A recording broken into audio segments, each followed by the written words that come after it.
Hello, everyone. Maya Rahal here, Managing Director of the Pan-Arab chapter of the MIT Enterprise Forum. It's been 4 months since August 4th, the day when Beirut witnessed the most powerful non-nuclear explosion of the 21st century. An explosion that killed 190 people, injured more than 6,000, and left hundreds of thousands without a home. It destroyed hospitals and offices and happened when people thought they were safe in their own homes and offices. This explosion also came at a time where Lebanon is witnessing a nationwide uprising and going through its worst economic and financial crisis since 30 years.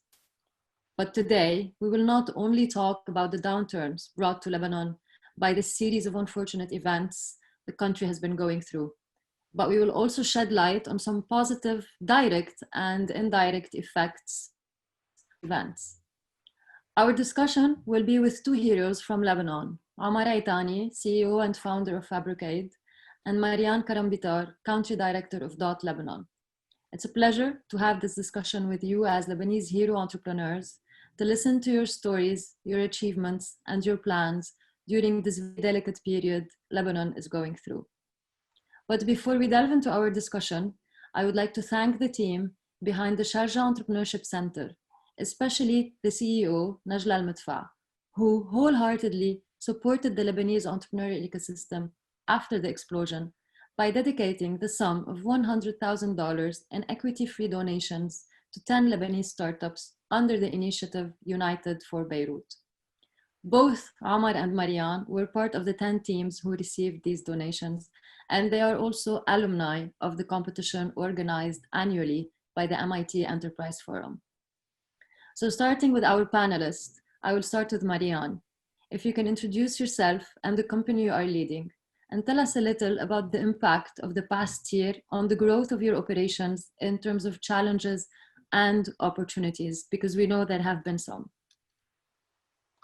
So my name is Marianne. First, I wear two hats. I am the director of the Canadian NGO Digital Opportunity Trust here in Lebanon. I've been 10 years working for them, helped them establish it, founded it here in Lebanon. What we do is we work on upskilling youth communities with entrepreneurial and digital skills. And over the past 10 years, we've tried to prove that the digital and entrepreneurial skills would somehow equip them to the workforce, pushes them to set up their own social enterprises or enterprises.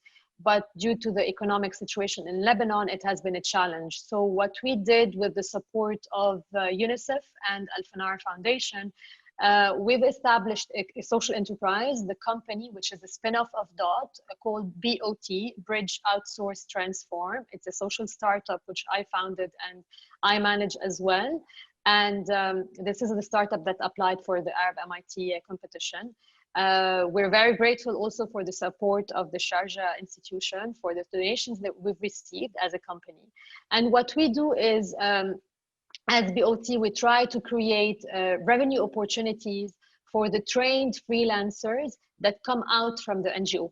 So the NGO does the training on digital and entrepreneur skills, and then the company is an outsourcing platform that onboards these youth trained with digital skills, equipped with workforce readiness skills, and then we try to create a certain market, work with companies coming from the private or public sector who would look for outsourcing on staff augmentation, data management services, call center support, AI training data, and then we would bridge them with these freelancers. These freelancers would be able to work on the job and also create revenue on a freelance model. So this is what we do. Now, the challenges that we've been encountering over the past year, of course, the Lebanese market is quite limited. So we started in Lebanon, we explored, we validated our model, we learned a lot. The market didn't help us grow as much as we would want it to. However, and this is where the opportunity shows up, with COVID, remote work has been a great success everywhere in the world. People believe in deliverables rather than being present at an office for 8 hours. So I want to look at your deliverables, show me the result while you're working remotely. So the whole mindset of outsourcing and remote working has been encouraged. And this is where we as a company, as an outsourcing remote company, we feel that this is the time for us to start exploring opportunities abroad, in the region, in the Gulf, and also in North America. We started testing a couple of projects in Dubai and the US, and they worked perfectly well. So this is where I see that the opportunity is there. It is there to start outsourcing, to consider Lebanon as an outsourcing hub, to bring in revenues for Lebanon, to utilize Lebanese talents who are skilled, who just needs the opportunity to shine while staying in Lebanon without being immigrated, and to create an income and eventually to push for their journey and their career in Lebanon. Right. So yes, it's not all downturns for everyone. Thankfully, at least for that, we're not all struggling. Thank you, Marianne. Omar, please tell us a bit about FabricAID and your personal / business story with the Beirut explosion, because we know you and your team and the office have been severely affected. Hi, my name is Omar. I'm the general manager of FabricAID. FabricAID is a social enterprise that tackles the value chain of the fashion industry. What we do is basically very simple. We enable underprivileged communities to get decent clothing at extremely affordable prices. Through increasing the efficiency of cloth collection, sorting, and distribution. We collect clothes through hundreds of bins located all over the country. We also have partnerships with NGOs, schools, municipalities, businesses. If somebody donates their clothes in Lebanon, most probably it will end up at FabricAID, where it gets sorted, merchandise, packaged, tagged, and then it's sold for prices ranging between 0.1 and maximum $0.4 per item at shops we establish at incredibly and extremely underprivileged areas. And those shops, and this is the most important aspect of FabricAID, give a dignified shopping experience. People get into the shop, everything is hanged and neatly displayed. There's price tags, fitting rooms, personalized advice. People choose whatever they want at prices that they can afford without feeling that somebody is doing charity for them. Although the prices at those shops are very affordable, but still we cannot sell everything through those shops. Around 6% of the clothes we collect is a bit revealing, signature, boho designs, African prints, things that marginalized communities who tend to dress more conservatively do not wear. Such items are sold through vintage stores. One of those vintage stores was in Gemmayze area, a couple of 100 meters away, and in Gemmayze area, a couple of 100 meters away from the port. And the shop has been very successfully, and since its opening, and during the explosion, Sally Khadra, one of the stylists responsible for the shop, and myself completely destroyed. The building just next to us was shot, and it was destroyed. And it is the building that they were trying to pick people from under the ground after 1 month. The very famous one in front of Sound Shmuz. We were just next to it, and even our building is no longer inhabitable. It needs a lot of renovation and work, and that's why we decided to move into another location. Sally and myself, we were both heavily injured by the explosion, but thankfully none of the injuries were like, for me it was nothing more than stitches. I had like 140 stitches, but only stitches, like nothing very serious or permanent. Same for Sally. But within a couple of days, like from after the explosion, I think the explosion happened on Monday. By Friday, we had a tent just in front of the shop, and more than 100 volunteers working on. Like for me, I'm from this neighborhood in particular. Like my house is there, my car was there, like our old office was also there, and all of those like properties were completely destroyed. So we were focusing on rehabilitating and first cleaning the debris for the first couple of days, and then we started renovation. A lot of family, friends, and people who trust FabricAID were donating direct to FabricAID, so we're able to donate renovate more than 40 houses. And at the time, we got the generous contribution of Shira, which allowed us to go and to another location in a very nice area, like close to our old location. We rented a very nice new shop. It was, I mean, the opening was in the beginning of in November, and it's going really well. Of course, like right now, we are no longer cleaning the debris, but we're trying to pick up from where we last left. Yeah. Thank you, Omar. So both of you are building businesses with a core social angle at its heart. What, in your opinion, are some challenges that are specific to social enterprises in such circumstances, especially in countries like Lebanon, where the economy is most of the time unstable rather than stable, and we're now witnessing an inflation of the Lebanese pound. So being a social startup and not having the traditional or generic approach of businesses, for-profit businesses who have a very clear business model, business development, you have to be a bit more maybe lean or a bit more ready to adapt to any circumstances. So how do you see that as social businesses? I'll start with Marianne. So we've been hearing a lot that Lebanese are resilient. So I think resiliency is key, but also innovation and adaptation and having contingency plans and trying to also adjust. I mean, Omar just mentioned, well, okay, there are some items that cannot be sold, right, to the most vulnerable. So why don't we push them to the vintage store? So always trying to find solutions to the problems you encounter. And most importantly is having a very strong team, a diversified team. By ourselves, we cannot do the work. People coming from different backgrounds, different work experience, and then being able to contribute. And for me, the most important thing as well is passion. So passion should be there. We're not a company, we are a social enterprise. We believe in the cause. Why do we exist? And passion is key. Passion is the thing that drives us, that pushes us to the extreme, that doesn't let us fall once there's a problem, but more as an entrepreneur finds a solution and pursue with the solution. So I think these are key elements for a successful social enterprise. Of course, if we were in a context where the government can support us, that would be ideal, because infrastructure is a key component, at least for our company.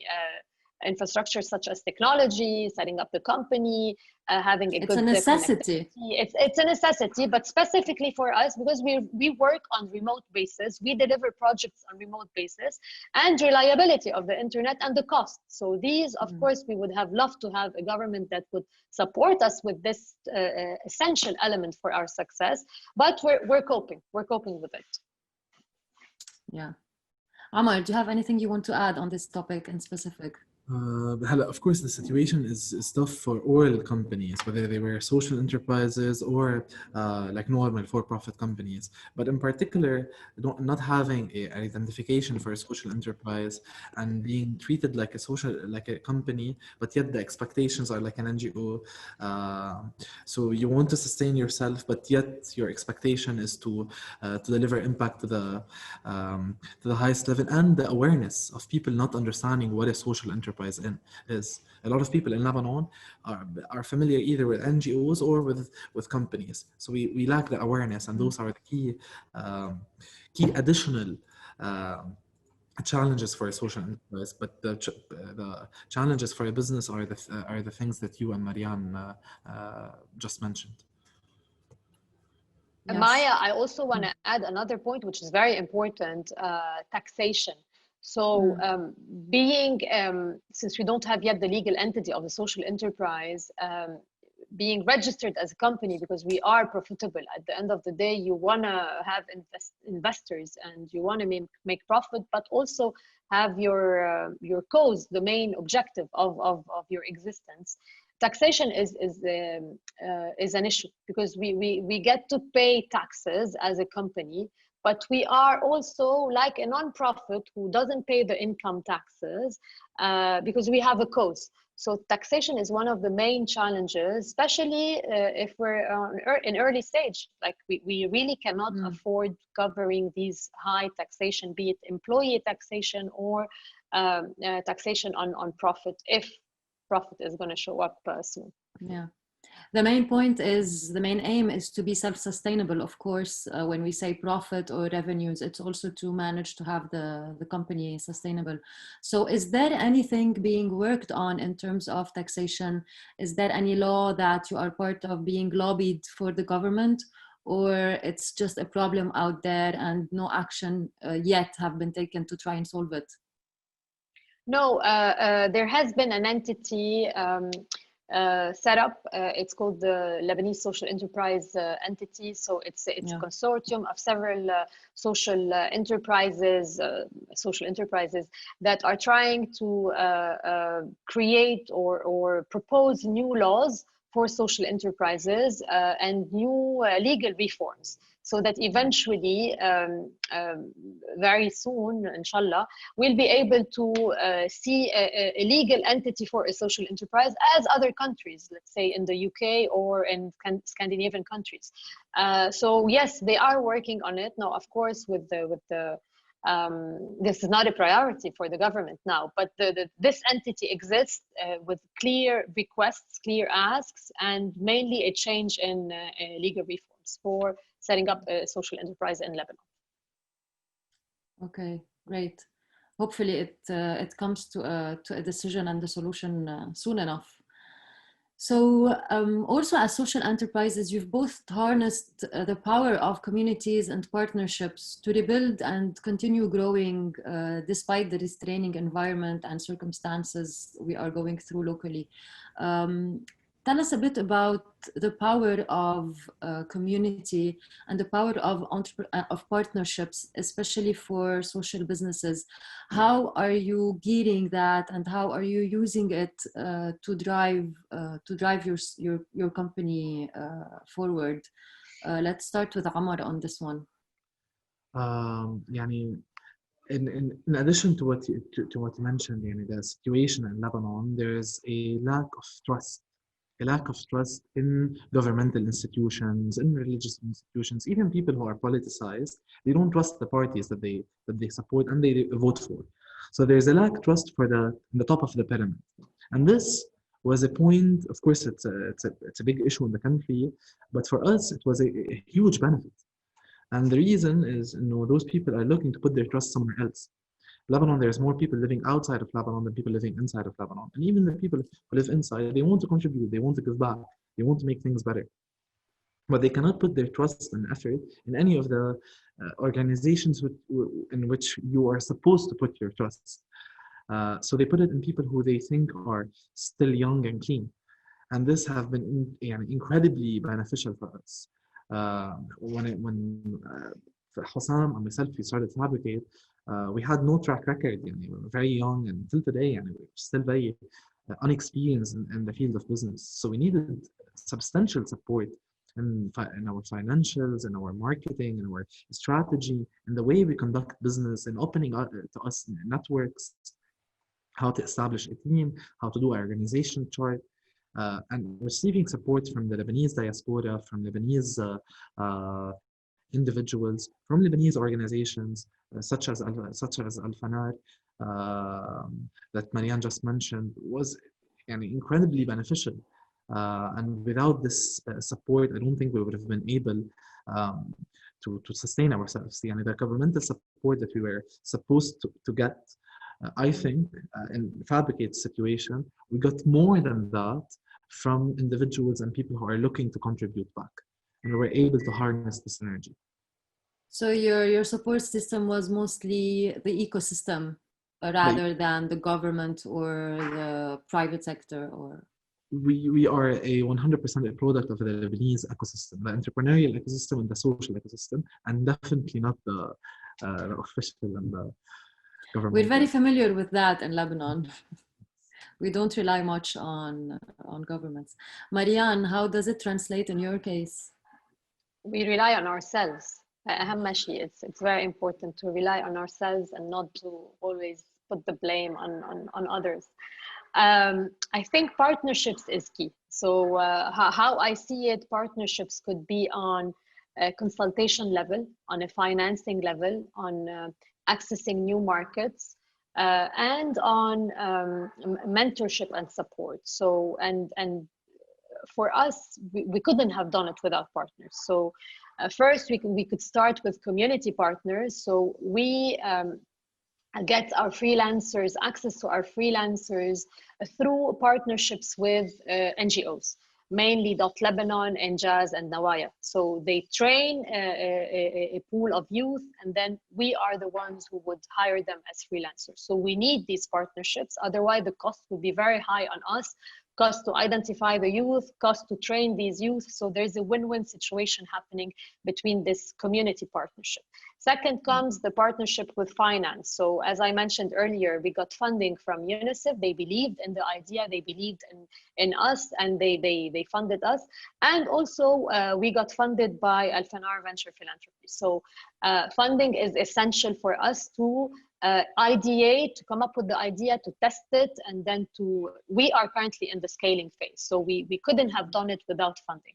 And then partnerships for accessing markets. We have a lot of partners set up with Veritech, with VDD, with the UNGC in Lebanon, and also with international partners. So we need to access new markets, and we depend on companies. So we're not dependent as Omar on individuals who would donate. We depend on companies to come and be our clients and believe in our services, value our services, and outsource for our services. So we really need also this partnership with the private sector.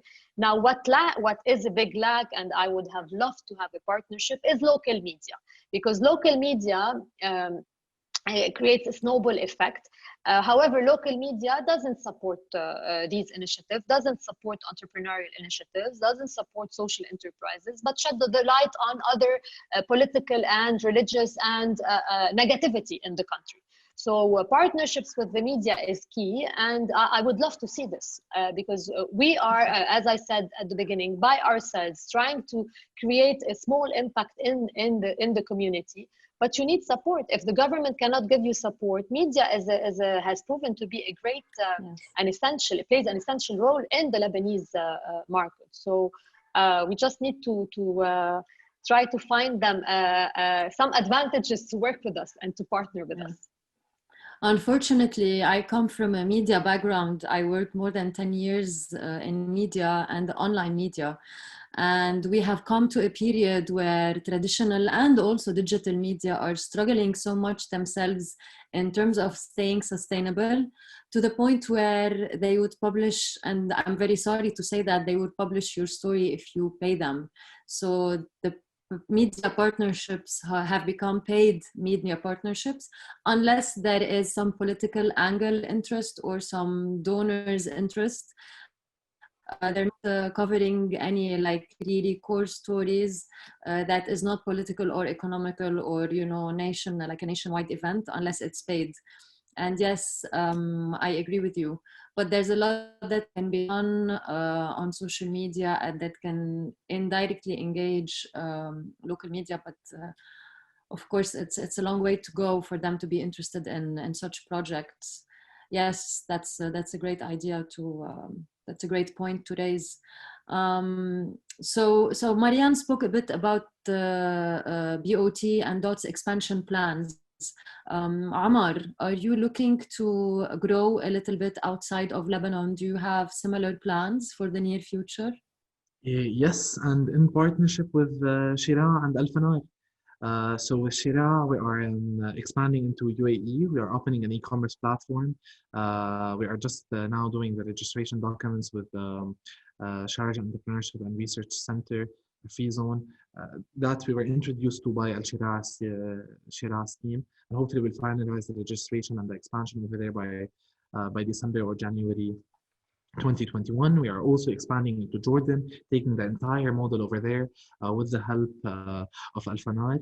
And finally, we are also expanding into creating more verticals within Lebanon. Like now with the situation around 400,000 people who used to work in the public sector, around 1 million people who are working in the private sector. They are paid in Lebanese lira, and those people were supposed to be our donors, and those people were supposed to be the people donating clothes to FabricAID, and now they are in need to get clothing. And that's why we're opening some sort of a barter shop under the name of Souq Akaz, which will be inaugurated and launched in December, selling affordable fast fashion brand to middle-class communities, or what used to be middle-class communities, at prices that they can still afford. Of course, more expensive than Souq al-Khalanj, which is for the most marginalized communities, but still affordable at the time being. Nice. So we've come to the last 3-4 minutes of our time. I just want to end it with a few words from you, like advice from you to your fellow entrepreneurs, to your fellow Lebanese hero entrepreneurs, to stay positive and make the best out of any situation, despite the pandemic or any other force majeure. What would you tell to your fellow Lebanese entrepreneurs, Marianne? And if it's not us who's going to persist and stay in this country, I think that we're going to end up losing the country. So we need people like us to be role models, to inspire especially the young generation to see some light there. And there's a lot of pessimism, and people are really very disappointed, and they're hopeless. So I think we should show them that if you try to find something that gives you a lot of passion in what you do, you will be able to succeed. So try to do something that you are passionate about. Don't just find any job. And once you have the passion, you'll be able to see the impact, and then there will be positive impact in your smaller community, and then eventually in your country. So passion is key. Go for that.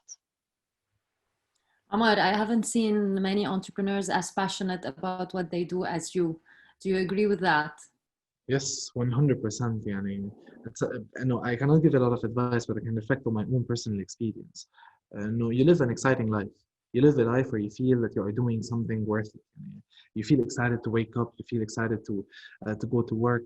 No matter how pessimistic the situation outside feels, it's not your own situation. You feel you're happy. I live a satisfied life, and I live it not because work is easy. It's not. It's really tough, but because you feel that it's worth it. Yes, and every morning when you wake up and you're happy to go to work or just open your laptop, you feel the satisfaction and you feel that you're giving back to yourself. So the advantages of online conferences and the online panels is that we get to meet also the children of our say hi to the little boy out there, and thank you for ending on such a positive note. We really need it in this country. And I would allow myself to say there is hope, there is always hope. So let's work towards that direction. Thank you so much, Marianne. Thank you so much, Omar. Thank you for the Shira team. And we look forward to the next steps for both of you. Thank you, Maya. Thank you for the Shira team as well, and for giving a chance for Lebanon to express some of our challenges, but also opportunities. Thank you. Thank you for the opportunity to speak, and thank you for the support for Shira.